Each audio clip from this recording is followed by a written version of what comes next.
Pathmonk is the AI for website conversions. With increasing online competition, over 98% of website visitors don't convert. The ability to successfully show your value proposition and support visitors in the buying journey separates you from the competition online. Pathmonk qualifies and converts leads on your website by figuring out where they are in the buying journey and influencing them in key decision moments with relevant micro experiences like case studies, intro videos, and much more.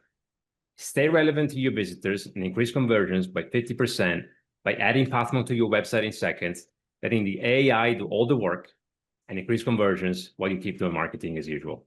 Check us out on pathmonk.com. Hey, everybody. Welcome back to today's episode of Pathmonk Presents. Today, we are joined by Nathaniel Girmaye. He's the VP of Sales and Marketing of GoLime. Nathaniel, welcome to the show. Thank you. Thank you for having me. Of course. Excited to dive in, Nathaniel. I just want to talk about the basics, right? So if we were to touch on the big idea behind GoLime, and let's say you were explaining it to someone, to a friend over coffee, right? How do you describe what you guys do and what you do at the company? Perfect. GoLime is pretty much a basic Canadian operated company. So what we did is we try to flip the traditional HVAC industry over its head. We pretty much have an industry built on long sales cycle, pushy salespeople, a lot of process from your water heater breaking into someone coming and install it. It's a very long process. So what we try to do is we try to decouple that and see how we can actually make it faster, better, more convenient for homeowners, and at the same time in the process, how do we save the money, right? Especially in this time, people want to save money with inflation and all of that. So that's pretty much what we did. What we did is the first thing is we are the first e-commerce platform, DTC platform in North America for HVAC. So we actually did that. We revolutionized the system at the back end. So we try to equip everything with technology as much as possible. And then if your water heater breaks, your AC breaks, your furnace breaks, you go online with 2 clicks, you buy it, you have all the information there, we come and install it. And within 24 hours, you go ahead and start using your equipment. That's pretty much what we did. And for me, I run both the sales and marketing side at GoLime, mainly focused on the marketing now, because when you go into this e-commerce platform, mainly is the marketing is where much is involved. That being said, because we do have a high ticket item, there will be a position where people just don't buy. They want to talk to an expert. So we do have an expert that actually call homeowners call, and then we answer all the questions for them. That's pretty much what we do. Okay. That's, you make it sound so easy, right? It's just, this is what we do. It's casual, but there's a lot of work that goes behind that. And I appreciate you explaining it so easily and so concisely for us. But, let's say that I'm someone interested and I want to, I'll go on your website, I want to buy a product, right? Now, who am I? And I guess the question behind it is, what's your ICP, if you will? You want to keep the marketing lingo going, your ideal customer profile. Yeah. Who are they and how do they discover you even? Definitely. So we serve homeowners, any homeowners in Ontario. As of now, we didn't expand to Canada yet, but that being said, we do have a plan to go to Canada and North America. Right now, we're only focused in Ontario. So any homeowner in Ontario that have a problem with water heater, furnace, ACs, just to give you a heads up, we started mainly with the water heater, even though we have an experience in the HVAC industry for over 10, 15 years now. So we started just on the water heater. The reason is there's 3 million people in Ontario that are paying anywhere from $35 to $45 a month for 15 to 25 years for their water heater. So what pretty much we did is we cut that in half. We saved them 50% of their payment. That is putting minimum $7,000 to $15,000 in every single pocket. We're talking billions of dollars that we're actually saving to Ontario residents. So that's the first thing that we do. And these people usually found us on Facebook and Google, which is Meta. Those are our 2 biggest targets. We do all our marketing there. Meta is good in creating awareness, of course, and Google is very good in trapping those people. So we do them very well. We've been doing them for a very long time.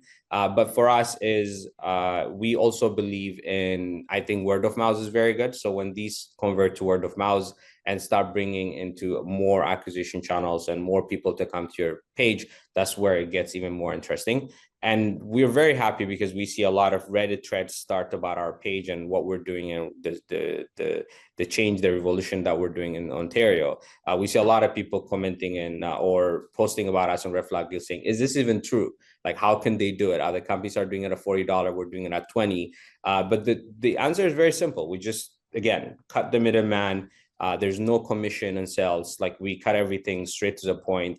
All our pricing transparent. People can go see our pricing. So it also creates trust. And that's pretty much what we do. So any homeowner between the age of 35 to 65 is usually where we have homeowners in Ontario. They are ideal customers, and we're more than happy to help them switch as fast as possible. I think you're doing well when you have an honest business that's making people go, what's the catch? You know what I mean? Sure. Like, people will Yes. try to understand, okay, how do you guys do it? Why is it so different, right? And you're still able to put in new business from that. That's amazing. Now, you mentioned Meta, you mentioned Google, and that word of mouth is a big one, right? Sure, that's never gonna change, I'm sure.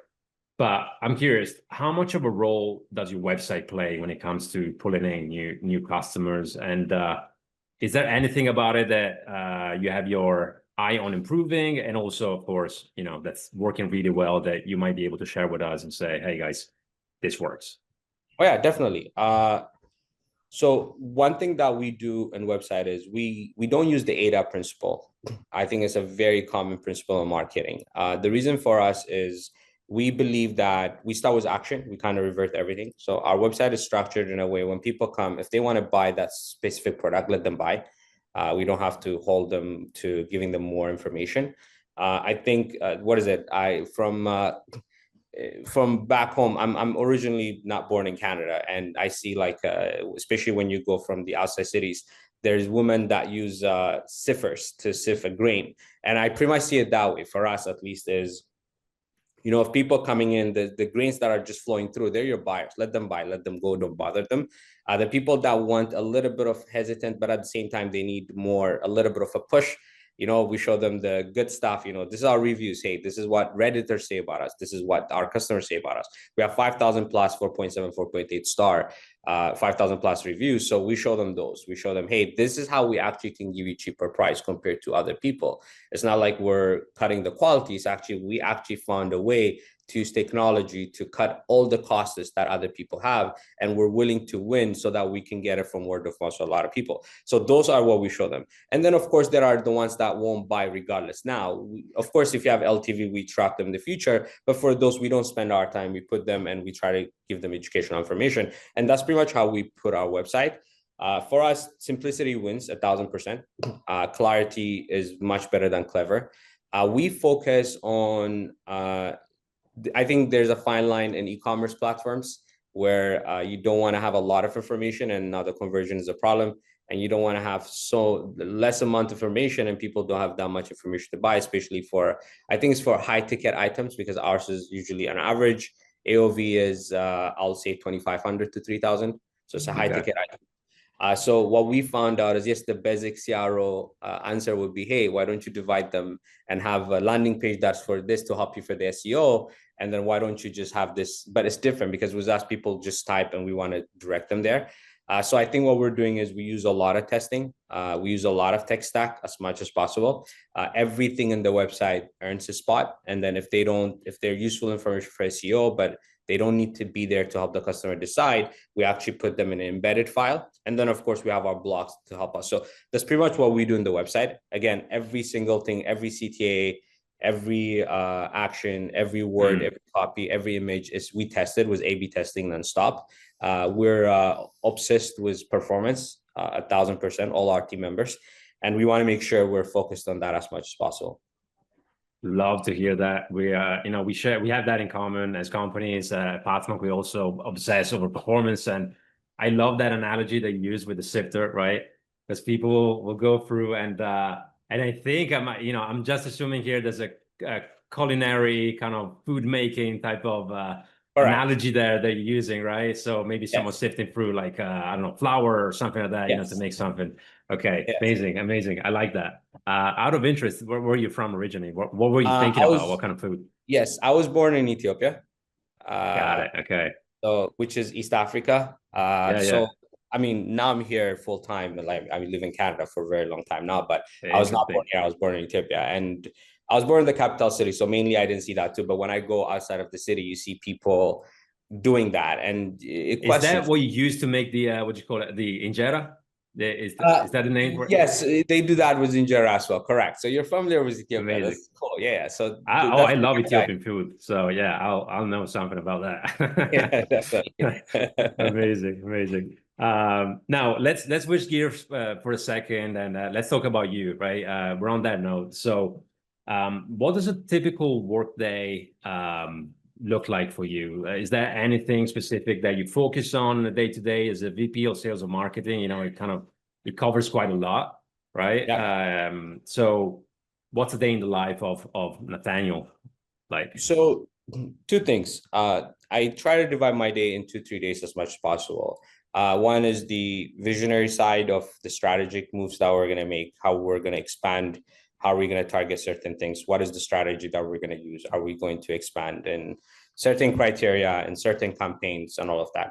And the second one is how are we doing, how are my team performing very well? How can I remove the bottleneck for them? How can we move very fast? I'm very focused in efficiency and kind of cutting repetitive things as much as possible. So I'll divide it in two ways: is the visionary side, the strategic side, and then also how can we cut bottlenecks? How can we make our team move faster? Because I believe if we have a system that is designed very well, your team members won't need approval. They will start making approval themselves. And I think as an individual or as a leader, I see myself, if I have created a system for my team to work very well and also have the why, not just because we need to hit this number, but the reason we need to hit this number is because of this reasons. I think that's very, very crucial. And I make sure they understand that. So it's kind of divided in two ways. Everything that we do is 80 to 20%. 80%, I think everyone does that. 80% whatever is working, 20% is the experiments. It could be a new channel, or it could be a new campaign that we're going to start. We usually think outside the box as much as possible. So that 20% is focused on that. And then how can we do new things? And then we come together and we say, okay, how can we make it better? And that's pretty much how my day is from day to day. And of course, there's more detailed stuff around that, right? Like sometimes you can read comments, you can read what's going on, how can we make it better? Talking to different departments is also very crucial. Talking to, your experts, talking to your different department from installation. If we want to expand somewhere else, how can we expand? What can we do? So those are small things, but the main two are, I'll put it into those two.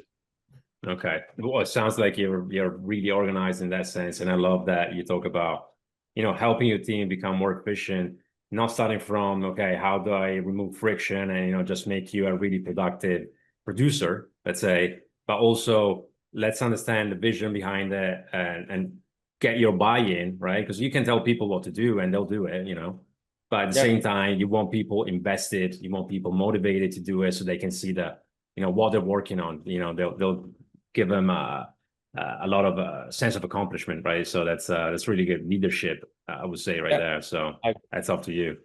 Now, there's a lot of content out there, Nathaniel, and I'm wondering, how do you stay focused? How do you keep learning in this landscape? Because obviously, as a leader, you kind of need to stay on top of things in that sense and keep learning.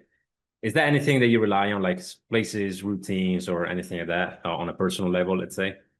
Definitely. I'm a sponge, but a selective one, I'll say.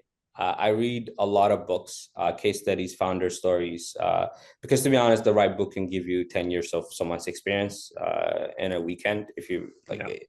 I also follow like disruptive brands closely because especially for us, we're in the disruptive brand. So I read a lot of books about what other people have done to disrupt, because what I mean by the disruptive brand is a lot of all the people that I told you in Ontario only get all their equipment from two main companies. It's been traditional, it's been going there for a very long time. So we are trying to disrupt that. So I read case studies about, I don't know if you know Liquid Des, or it could be like, what is Bobby, what they have done, what they have went through, what they did to play bigger. How can we how could we set like the category. I read a lot about funnel optimization. I'm very big at that. I also read as much as possible. I try to stay consistent on field research. A lot of mode, Reddit threads, niche Facebook groups, like even customer support transcripts. The beauty is I don't have like in full transparency, I don't have Facebook account for myself or Reddit for that matter, but you can find these a lot. So I try to learn as much as I can, but my biggest superpower, I'll say, or I keep my update myself, is I read a lot of books. I try to read at least one book, 1.5 week or 2 weeks, as much as possible. Nice. And majority of the books I read about is disruptive businesses and thinking outside the box and how can we create something different. And it could be funnel. A lot of funnels about the gurus, the funnel gurus like Dan Kennedy. I try to read what they did and how they achieved it and what technology have changed it through time. And I try to challenge them as much as possible because with AI world right now, a lot of things are changing. So what used to work 5 years, 10 years before doesn't mean it works now. So I try to see how can we bring AI and make it even better or scale it 10 times or 100 times. And that's pretty much how I've done myself.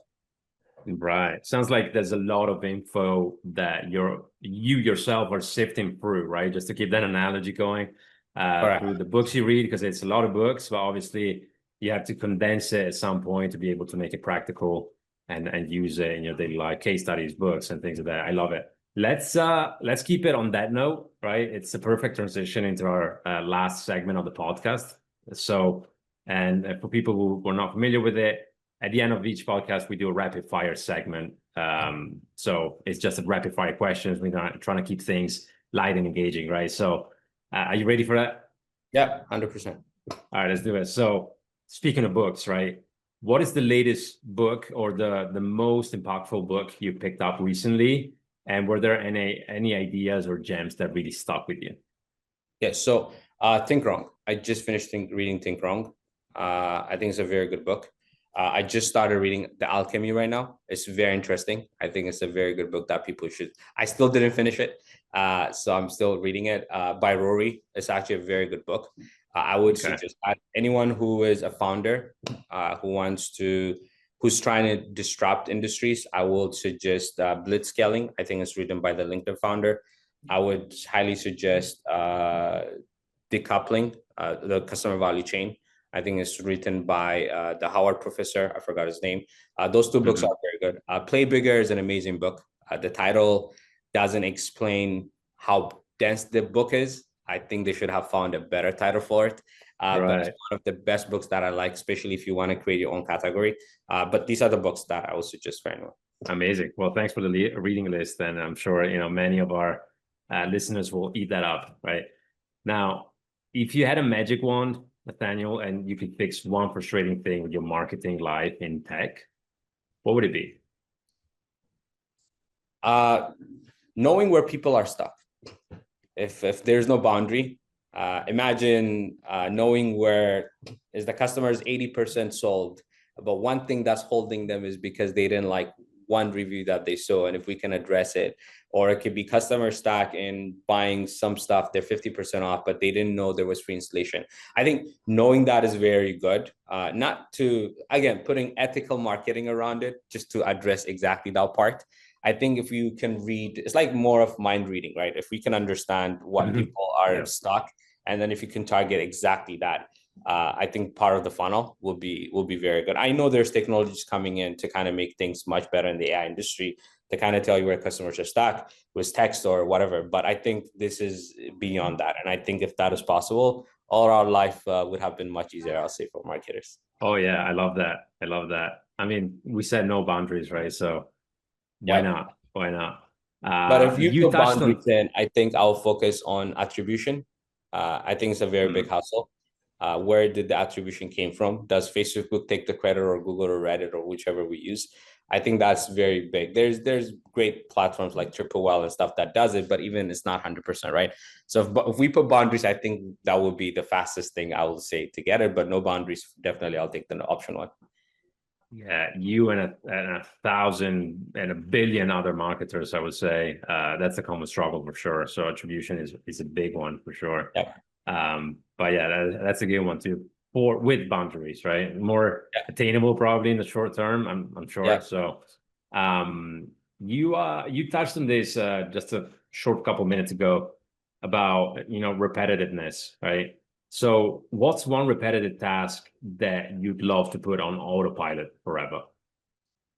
Good question. I think I have a lot of marketers that run into me. I think all of them have their own challenge. For example, for graphic designers is if you can have, and we also have done that, is like you design a picture now with technology, AI can replicate those images, and then you can connect it with Figma, and Figma will go ahead and approve it on Slack. And I think these are very repetitive things that they don't need to do.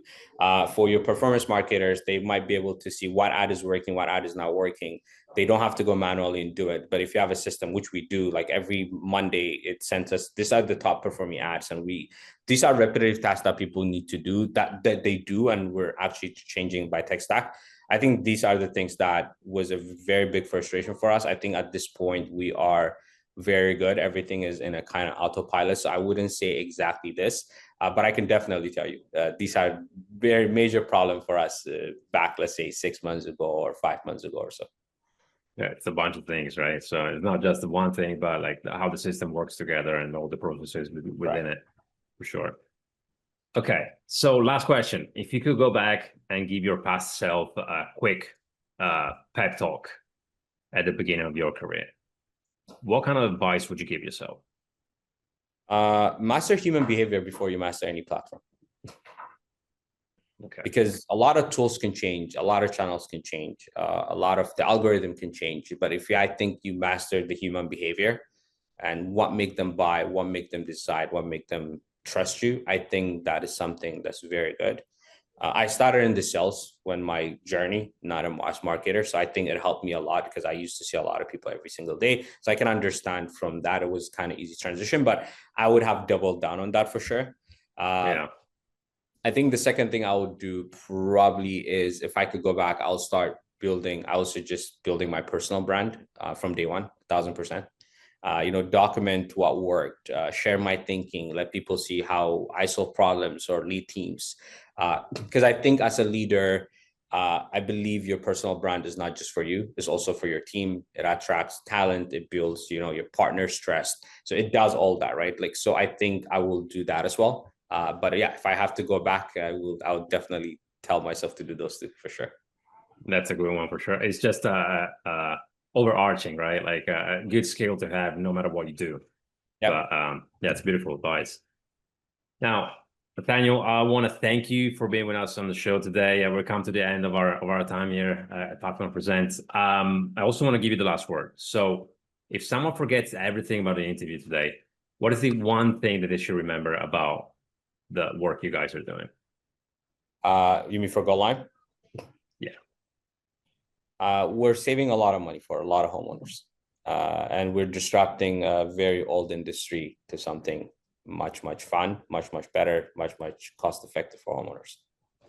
Well, it'd be beautiful to watch it unfold, right? So if someone in Ontario at this point, as you say, needs your products and your services, where should they go? They can go to golime.com. They have all the information there. And of course, with every CTA by now, we have Ask an Expert. They're more than happy to press that. And then our lovely experts can guide them with all the questions that they have. Amazing. Nathaniel, thank you again for joining us. Hopefully we can, we get to do this again sometime soon. But in the meantime, thanks for joining us and wish you a wonderful day. Thanks so much, Rick. Thanks for having me. Take care. All right. Bye, everyone. Bye.